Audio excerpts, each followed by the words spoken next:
12 सूत्री मांगों व मानदेय को लेकर आशाओं का अनिश्चितकाली कार्य बहिष्कार व नारेबाजी सामुदायिक स्वास्थ्य केंद्र खटीमा में शुरू।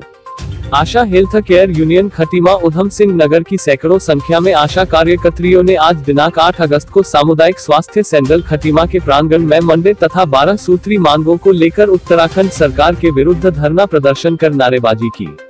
उन्होंने उत्तराखंड सरकार मुख्यमंत्री पुष्कर सिंह धामी के गृह क्षेत्र खाटू में आगमन पर उनका स्वागत करते हुए अपना मांग पत्र सौंपा था, जिसके बारे में मुख्यमंत्री पुष्कर सिंह धामी ने आशा कार्यकर्ताओं को उनकी मांगें पूरी करने के संबंध में आश्वस्त भी किया था, परंतु आज तक सरकार आशाओं की मांगों के मामले के संबंध में बिल्कुल उत्सुक नहीं है। सरकार के उदासीन व ढुलमुल रवैया को देखते हुए आशा कार्यकर्ताओं को धरना प्रदर्शन व नारेबाजी करने को मजबूर होना पड़ा। आशाओं का कथन है कि उनके कार्यों को देखते हुए सरकार को उनका मानदेय कम से कम 20,000 रुपए करना चाहिए, क्योंकि आशाएं ऐसी विषम परिस्थितियों में घर घर जाकर कार्य करती आ रही हैं, जहां आमजन का पहुंचना अभी दूभर है। इंडिया टाइम न्यूज ने जब आशाओं से जानना चाहा कि 2022 के चुनावों में यदि भाजपा सरकार आपकी मांगों को नहीं मानती तो क्या आप भाजपा को वोट देंगे, उनका कथन था कि जो आशाओं की मांगों को पूरा करेगा उसी के पक्ष में वह अपना मतदान करेंगे।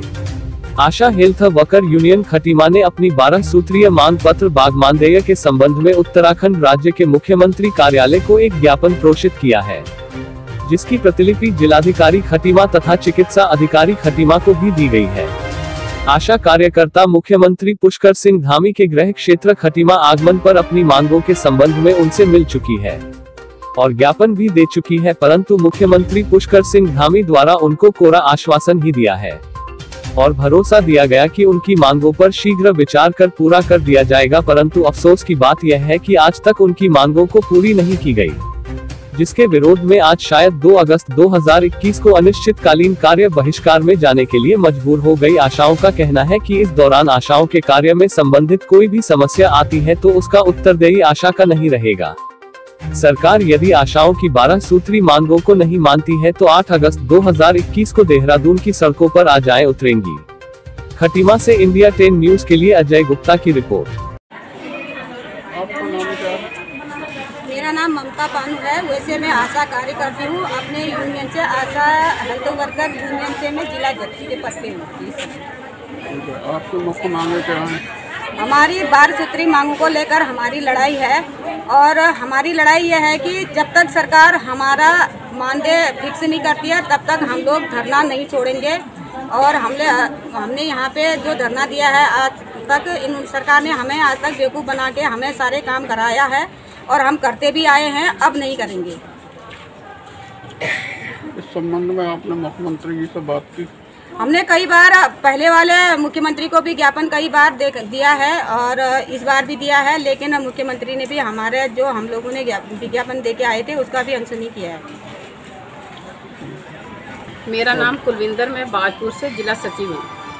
मैं कहना चाहती हूँ, जैसे हम लोगों को 2005 से आशा वर्कर के उसमें रखा गया था, हमें क्या कहा था, जो हमारे काम के लिए रखा गया था वो काम तो हमसे लिया नहीं जा रहा, बल और ही जैसे और ही कोई नया काम आ रहा है, सर्वे करके देना हर बार का, हर 6 महीने में सर्वे करके। तो अब बीच में कोविड में हम लोगों की ड्यूटियाँ लगाई गई थी, बल्कि जो आंगनवाड़ी को कोई काम नहीं दिया गया, उनका मानदेय बढ़ाया गया। आशा का क्यों नहीं बढ़ाया जा रहा? जो काम हम लोग करें, हमारी इसमें कोविड में आशा बहनें कितनी मर चुकी हैं, उसके लिए भी कोई सुनवाई नहीं हो रही।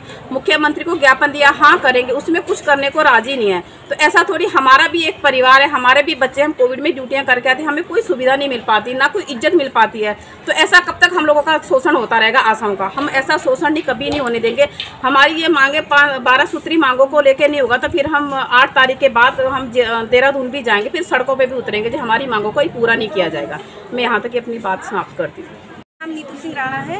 मैं NRI के अंतर्गत एक आशा वर्कर हूँ और मेरी ड्यूटी इस्लाम नगर में लगी हुई है। आपकी मुख्य मांग क्या है? हमारी मुख्य मांग ये है कि हम सभी आशा वर्करों को उनका उचित मानदेय दिया जाए।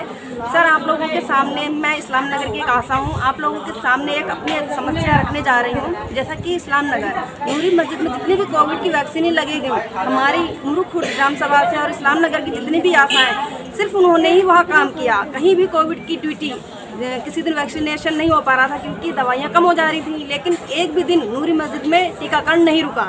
उन लोगों को समझाना है, सारी चीज़ें करना है। जैसा कि हमारा काम है हेल्थ वर्क से रिलेटेड, हम देखो जब भी कोई भी महिला गर्भवती होती है उसके गर्भवती के टीकाकरण से लेकर के उसका प्रसव और उसके बच्चों को टीका लगाना, सारी चीज़ों को हम उसे मोटिवेट करते हैं। आप लोगों को पता होगा वहाँ समझाना कितना मुश्किल होता है।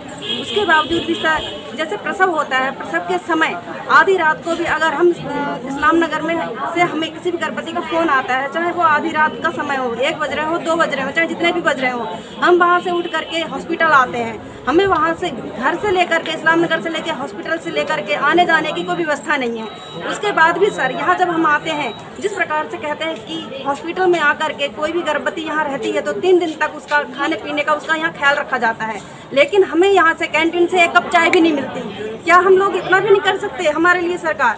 हम देखो इतना वर्क करते हैं, इतना काम करते हैं, इतना हार्ड वर्क, चाहे धूप हो, बारिश हो, जैसा भी समय हो, हम भी इंसान हैं, हमें भी ठंड लगती है, गर्मी लगती है, लेकिन हमारे लिए कोई भी व्यवस्था नहीं, कोई भी सुविधा नहीं है। तो इसको देखते हुए अगर हम आशा वर्कर अपने काम को लेकर के अगर अपना उचित मानदेय मांगते हैं और अस्पताल से या स्टाफों से अगर अपने लिए थोड़ी सी इज्जत मांगते हैं, सम्मान मांगते हैं, तो क्या ये गलत है सर? मेरे नज़रिए से नहीं है। हमें ये मांग रखनी चाहिए कि हमें हमारा सम्मान दिया जाए, एक नई पहचान दी जाए और अच्छा वेतन दिया जाए। जय आशा वर्कर। 24 तारीख को हमारे खटीमा में मुख्यमंत्री श्री पुष्कर धामी जी आए हुए थे। उनका स्वागत हम सभी आशा वर्करों ने बड़े ही हर्षोल्लास से किया था, एक नई उम्मीद के साथ कि हमारे लिए हमारे मुख्यमंत्री जो खटीमा से ही हैं, अपने नगरवासी के लिए, हम सभी वर्करों के लिए कुछ ना कुछ करेंगे। लेकिन उनको हमने ज्ञापन दिया, उसके बाद भी हमें वहाँ से कोई भी आश्वासन नहीं, सिर्फ ये कहा गया कि आपके लिए सोचा जाएगा। और आज 24 तारीख से आज 2 तारीख है, यानी कि 8-9 दिन हो चुके हैं, लेकिन वहाँ से कोई भी उत्तर नहीं आया।